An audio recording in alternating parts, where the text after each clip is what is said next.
Allô, allô, monsieur Prieur? Oui, oui, voilà. Bonsoir, monsieur Prieur. Bonsoir. Alors nous sommes tout à fait ravis de vous recevoir. Je vous présente les personnes qui sont là dans le studio. Nous avons Denis Philippe qui est un animateur fort ancien dans cette station et qui est très intéressé par les phénomènes étranges, disons.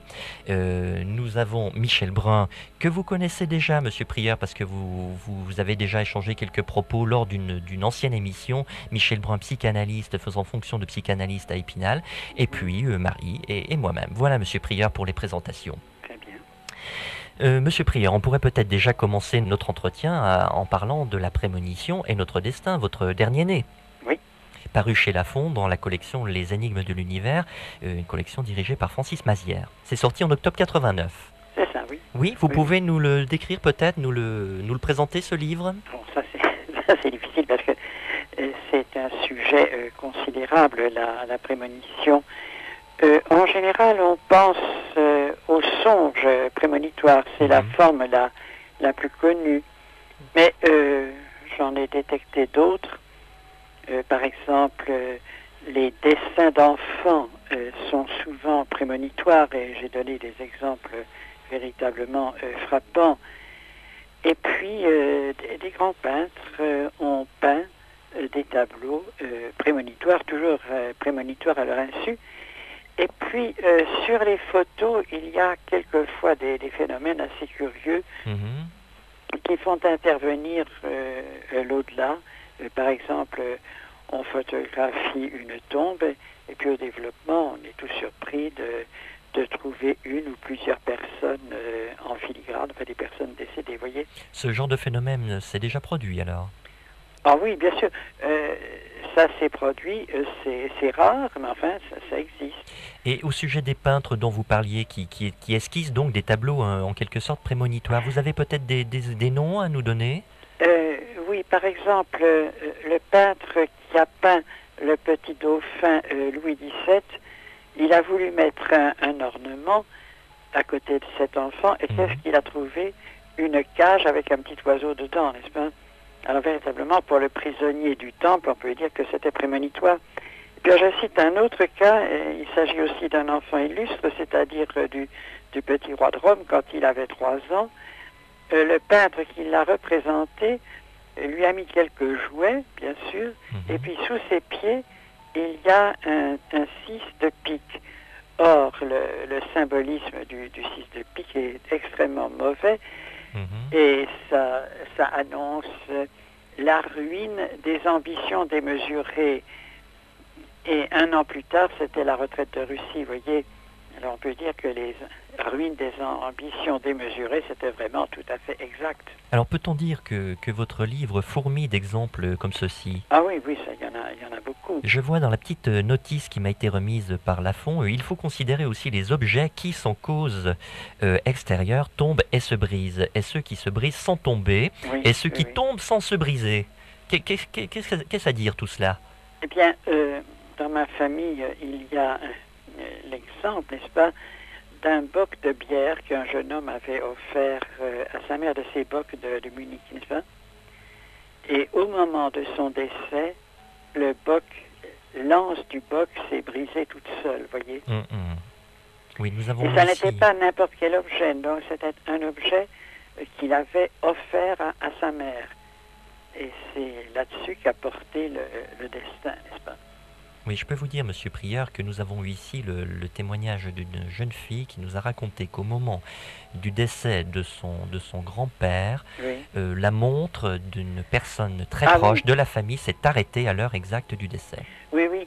Et vous savez que c'est un phénomène qui est assez répandu. Il y a beaucoup d'exemples de montres, d'horloges qui s'arrêtent au moment même du décès. Oui, Denis Philippe désirait apporter un commentaire. Oui, Oui, bonsoir monsieur. bonsoir.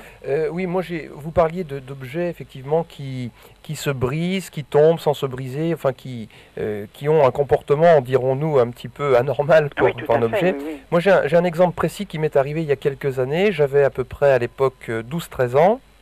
Et j'avais reçu comme cadeau de ma grand-mère, un casque de pompier ayant appartenu à mon grand-père que je n'ai pas connu, mon grand-père paternel, puisque il est mort, évidemment, avant que je sois né. Et donc c'était un ancien casque de pompier, un très très beau casque comme on les faisait dans le temps. D'ailleurs on se demande comment les pompiers arrivaient à éteindre le feu avec, parce que c'était des casques en cuivre avec un énorme panache, c'est très joli. Oui. Et ce casque, j'en étais très fier, et je l'avais posé sur l'armoire qui était dans ma chambre.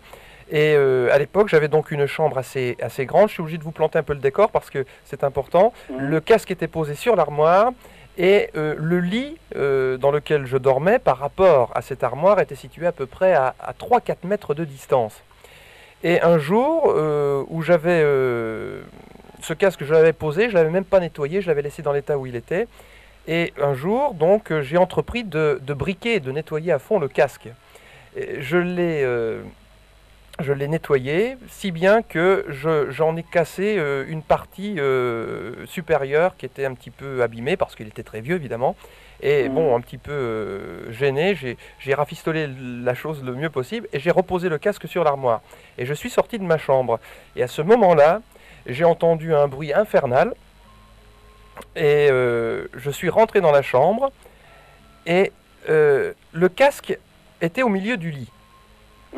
Alors, je n'ai pas, si vous voulez, tout de suite, j'ai pas prêté attention. J'ai dit, tiens, le casque est tombé, je l'ai repris. Oui, mais il n'est pas tombé verticalement, c'est ça? Voilà. Je l'ai repris, je l'ai remis à sa place, et c'est seulement en ressortant de la chambre que j'ai réalisé que le casque avait fait un bond extraordinaire, puisqu'il avait fait à peu près 3 mètres. En plus, il a fait un bruit terrible, comme il aurait pu faire en tombant effectivement au pied de l'armoire. Oui. Or, il est tombé sur le lit avec la couverture moelleuse et tout. Ah, oui, et donc, bon, là, il s'est passé. C'est le seul exemple que j'ai, mais alors, croyez-moi, cet exemple-là, quelques 15 ou 16 ans plus tard, je ne l'ai pas oublié. Hein. Ah oui, Michel Brun désirait intervenir. Michel Brun. Question impertinente. Est-ce qu'il n'aurait pas pu tomber sur le sol et ayant une certaine élasticité, rebondir et se retrouver sur le lit? Non. Oui, moi je connais d'autres exemples de chutes, non pas verticales, mais paraboliques.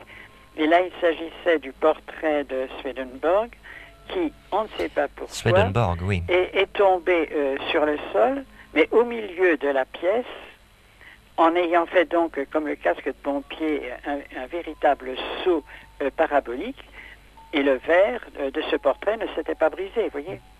Swedenborg, un grand médium suédois. Oui, le grand visionnaire du XVIIIe siècle.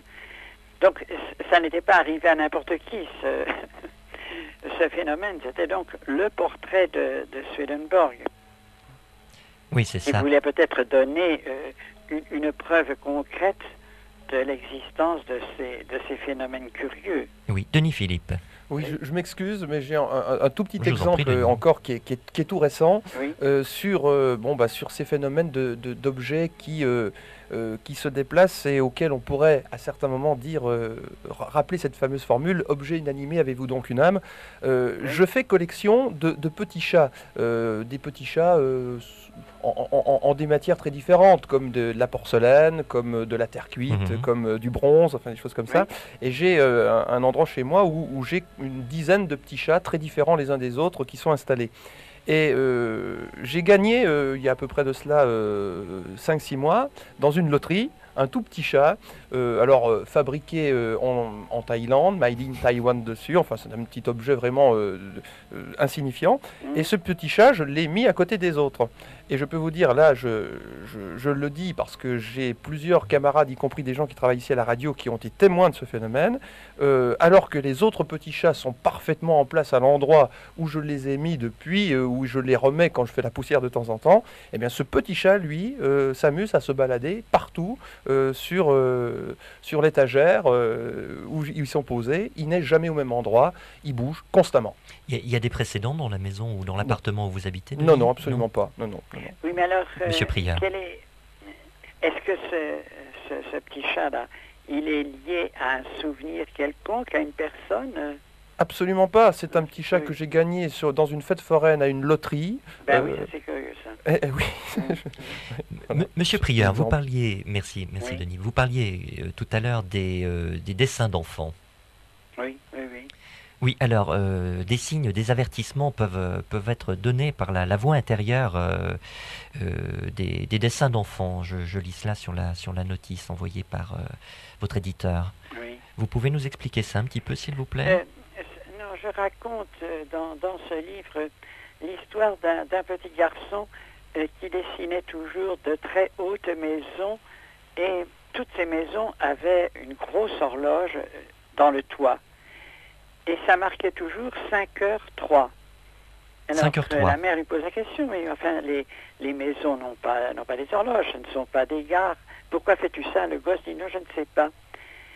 Et voilà qu'au cours d'une partie de cache-cache en plein hiver, il n'a trouvé rien de mieux, pour qu'on ne le trouve pas, que de monter sur le toit.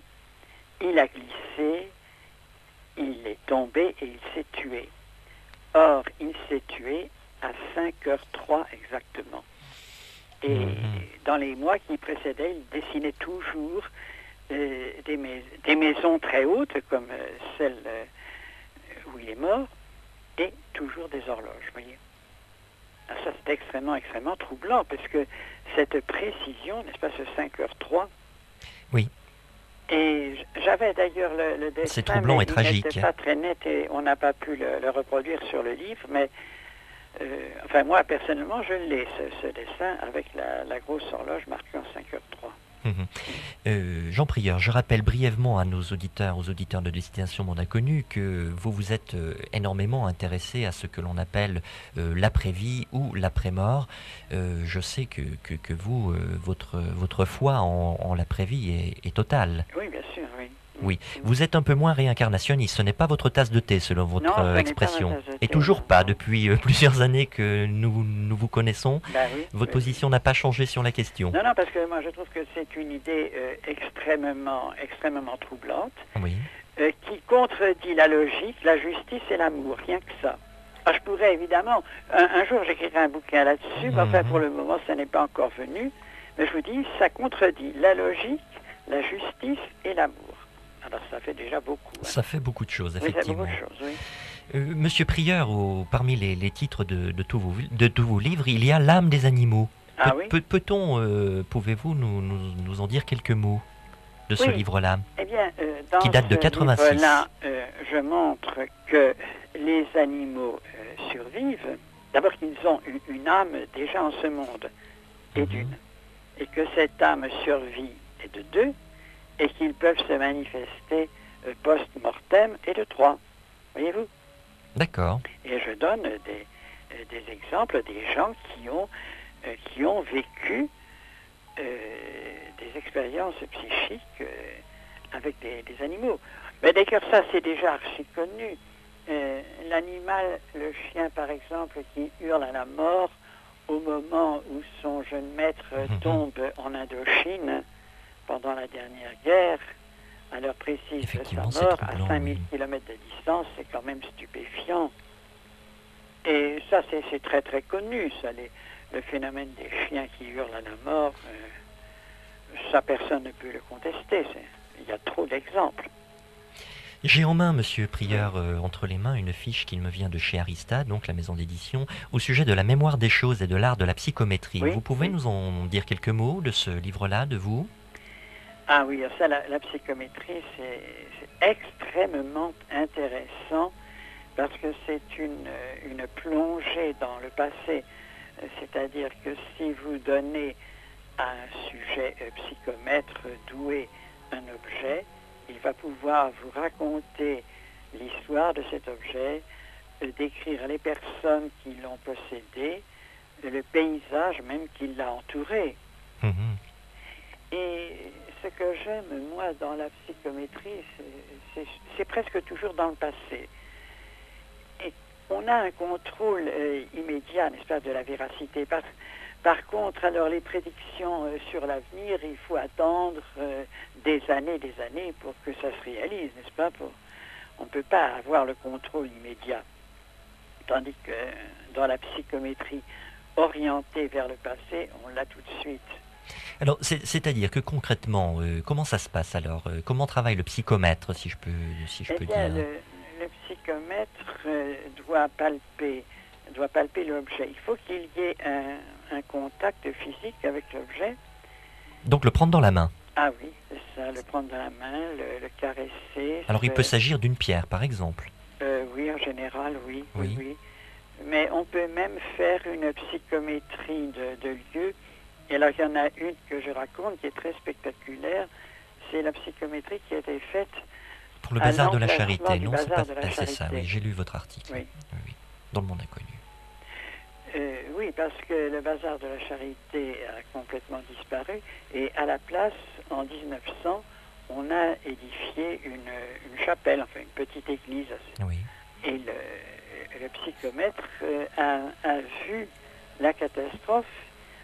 Il l'a non seulement vu, mais il a senti les brûlures et puis les coups que les gens se donnaient parce qu'ils étaient absolument fous de terreur et ils se battaient entre eux pour gagner la sortie. Enfin, c'est ce qui se produit dans ce genre de catastrophe épouvantable. Eh bien tout ça, il l'a vu, sans toujours comprendre ce qui se passait. Oui, c'est ça. La psychométrie est effectivement une possibilité de l'homme qui est extrêmement intéressante. Yael Didier, la médium voyante très connue, s'est livrée dernièrement à des expériences de psychométrie avec des enveloppes fermées où elle a rien qu'en y touchant, où elle a, semble-t-il, très bien deviné le contenu des enveloppes, et d'autres voyants, d'autres médiums célèbres se livrent quelquefois à cet exercice. C'est bien de ça dont il s'agit. Exactement, oui. Très bien. Je rappelle votre dernier-né, donc le titre de votre dernier-né, La prémonition est notre destin, de Jean Prieur, dans la collection Les énigmes de l'univers, chez Robert Laffont. Ça vient de sortir. L'avant-dernier-né, c'est La mémoire des choses ou la psychométrie. L'art de la psychométrie. L'art de la psychométrie. Oui, ça c'est chez Arista. Chez Arista. Très bien. Je vous remercie beaucoup, Monsieur Prieur. Merci encore de nous avoir fait l'amitié d'être en contact avec nous. Je vous remercie beaucoup. Vous restez avec nous, s'il vous plaît. Madame Ballandra. Allô? Bonsoir, madame. Bonsoir, monsieur. Écoutez, j'attribue cette rencontre cet après-midi tout à fait fortuite avec monsieur Montémont, et qui m'a dit, voulez-vous écouter ce soir à la radio? Oui. Et j'ai eu le grand plaisir de vous entendre. Alors je vais encore vous dire toute mon amitié. Ben, je vous en remercie, oui, j'ai bien reçu votre petit mot récemment. Mais bien sûr, et j'attribue encore cette rencontre à tous ces écheveaux dont je vous ai déjà parlé. Oui. Alors, monsieur Prieur, je vous dis toute mon amitié, et j'ai communiqué les témoins de l'invisible à une amie. Oui. Qui vient de perdre un ami très cher. Et je pense qu'elle a dû... c'est toujours les éditions La Nord. Oui, c'est La Nord. Et alors, j'ai un autre livre sur ce sujet-là. Je ne sais pas si vous le connaissez. C'est La nuit devient lumière, aux éditions Astra. Ah bon? Vous ne connaissez pas celui-là? Non, pas du tout. Mais... C'est aussi un livre que l'on offre quand il y a eu un deuil. Ça s'intitule donc La nuit devient lumière, aux éditions Astra. D'accord. Eh bien, écoutez, vraiment, je ne vais pas vous retenir plus longtemps, et je remercie M. Montémont d'avoir été l'intermédiaire. Simplement, nous sommes, j'explique un petit peu aux éditeurs, nous nous sommes rencontrés cet après-midi sur un trottoir tout à fait par hasard. Je savais que vous connaissiez M. Prieur, je savais que M. Prieur avait déjà reçu certains courriers de vous, et je vous ai donc proposé d'écouter l'émission de ce soir. Eh bien, je vous remercie fortement tous les deux. Madame Ballandra, M. Prieur, je vous remercie infiniment. Bonsoir, bonne soirée à tous les deux. Au revoir. Merci beaucoup. Alors écoutez, les uns et les autres, je désirerais vous demander peut-être une petite réaction au regard de ce qu'a dit Jean Prieur. Évidemment, bon, tout ça est difficile à vérifier, tout cela est difficile à prouver. D'ailleurs, bon, je crois que Jean Prieur est respectueux de son public, c'est-à-dire qu'il ne dit pas « je dis la vérité », il dit simplement « je propose ceci ». Qu'en pensez-vous les uns et les autres? Par qui commence-t-on? Denis peut-être? Alors, je dirais simplement que, bon, d'une part, on écouterait M. Prieur pendant des heures et des heures, et c'est vrai que si vous n'avez pas encore eu l'occasion de lire un bouquin de Jean Prieur, il faut le faire d'urgence. Même si vous ne croyez pas du tout à tous ces phénomènes dits étranges, c'est vrai que, ne serait-ce que simplement par le nombre d'exemples, et d'exemples souvent donc historiques, en tout cas véridiques, qu'il amasse dans ses bouquins, je veux dire qu'après avoir lu ces suites d'exemples précis, on est obligé de se poser au moins des questions qu'on ne se posait forcément pas avant. Voilà. Oui, au moins se poser des questions. Voilà. Oui. Et puis les bouquins de Jean Prieur ont peut-être aussi un avantage, c'est qu'à partir de leur lecture, eh bien, je suis sûr que quelque part, vous ferez comme moi j'ai fait par exemple, à savoir, vous allez vous replonger dans votre passé et vous allez vous rendre compte qu'à un moment ou à un autre, il vous est arrivé quelque chose, parce que ça arrive à tout le monde. Tout à fait. Oui, simplement, on passe très souvent à côté de petits faits qui paraissent anodins, tellement anodins qu'on ne les remarque même pas. Et seulement un jour après, quand on a l'occasion de voir que d'autres ont vécu les mêmes choses, on se souvient et à ce moment-là, on se dit mais ça m'est arrivé aussi à moi. C'est bien pour ça que dans cette émission, nous ne parlons pas de surnaturel, mais nous parlons de choses naturelles. Bien, Michel, peut-être votre réaction. Un commentaire un peu à froid. Jean Prieur a dit des choses sans doute très, très intéressantes, mais à mon goût, un peu sommaire pour que je puisse en penser quelque chose. Bon. Bien sûr, il y a le problème de la vérification de tous ces faits, mais est-ce que l'accumulation des exemples est un facteur destiné à militer en faveur de la vérité? Denis, si vous voulez intervenir, vous pouvez. Oui, effectivement, je crois que la question de la preuve est vraiment difficile. Bon, oui. D'autant plus que dans tous ces exemples, il y a un mélange de ce que l'on pourrait appeler la réalité objective et des aspects aussi subjectifs qui pourraient relever de la problématique de l'inconscient, quoi.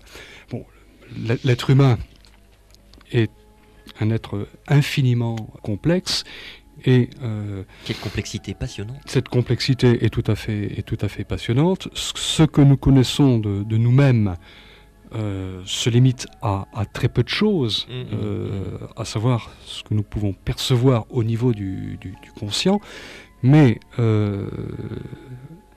l'inconscient est peut-être ce qu'il y a de plus important en nous, c'est la matrice de toute vie psychique, et si l'on pouvait, c'est grossier comme image, représenter notre appareil psychique, bon, il y aurait un très gros cercle qui serait l'inconscient, et tout autour comme une écume qui serait le conscient. Au niveau de l'inconscient, on peut trouver comme des pensées, comme du calcul. Lorsque nous manifestons dans notre vie l'existence de cet inconscient sous la forme de rêves, de lapsus, d'actes manqués, de choses étranges qui peuvent nous arriver, y compris sous la forme de prémonitions, de songes, de coïncidences. Bon, tout cela procède d'une logique de l'inconscient qui ne répond pas nécessairement à de l'irrationnel, à du magique ou à du surnaturel. Bon, oui. Ce qui ne veut pas dire que je condamne en soi l'hypothèse du surnaturel ou du surrationnel.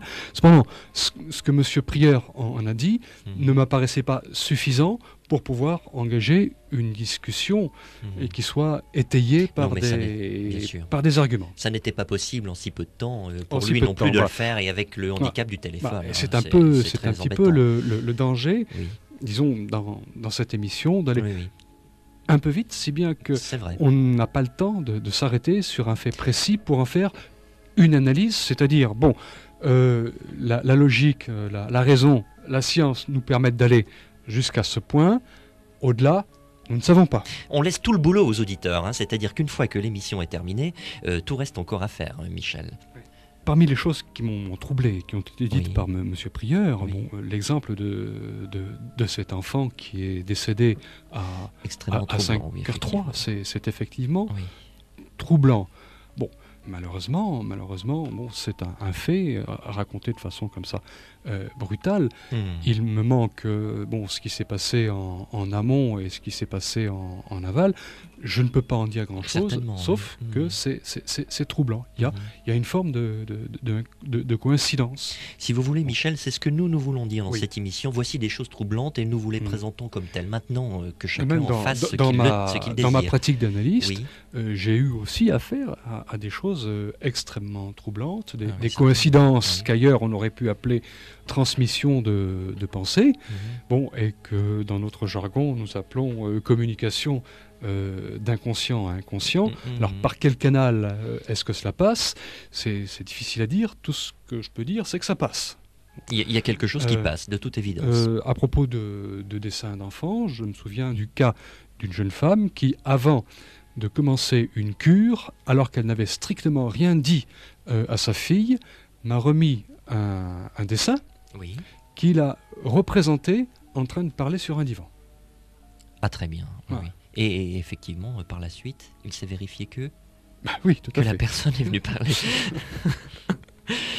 sur un divan. Mais moi, j'ai plutôt tendance à penser que les choses que l'on dit aujourd'hui surnaturelles ne sont dites comme telles que très provisoirement, que demain, on aura des explications. Parce que, je ne dis pas que tout est explicable, mais le surnaturel, c'est un terme commode pour tenter de rendre compte de ce qui nous échappe du point de vue du savoir. Moi, j'aurais plutôt tendance à dire, c'est du pré-rationnel. Mais je n'ai pas cet a priori consistant à penser que parce que nous ne le comprenons pas, ça devrait nécessairement échapper à la raison. Ou alors c'est peut-être que ça n'est pas le propos de cette émission non plus, de dire que parce que nous ne comprenons pas, ça devrait échapper à la raison. Pas du tout. Sans doute faut-il un peu élargir la conception que nous avons de la raison et l'étendre à des phénomènes et à des modes de pensée qui n'entre pas dans la catégorie de la logique ordinaire. Juste encore un petit mot là-dessus. D'ailleurs, pour faire progresser certaines sciences, je pense en particulier à la physique, il a fallu élargir les cadres de notre raison. Par exemple, dans la physique des particules, on est obligé, pour essayer de concevoir la double nature d'une particule, onde ou corpuscule, de postuler que ça peut au même instant passer à deux endroits différents. Ça ne répond pas tout à fait à la logique du ou bien. Et là, on est dans le domaine de la science. Alors, ailleurs, c'est encore plus compliqué. D'accord.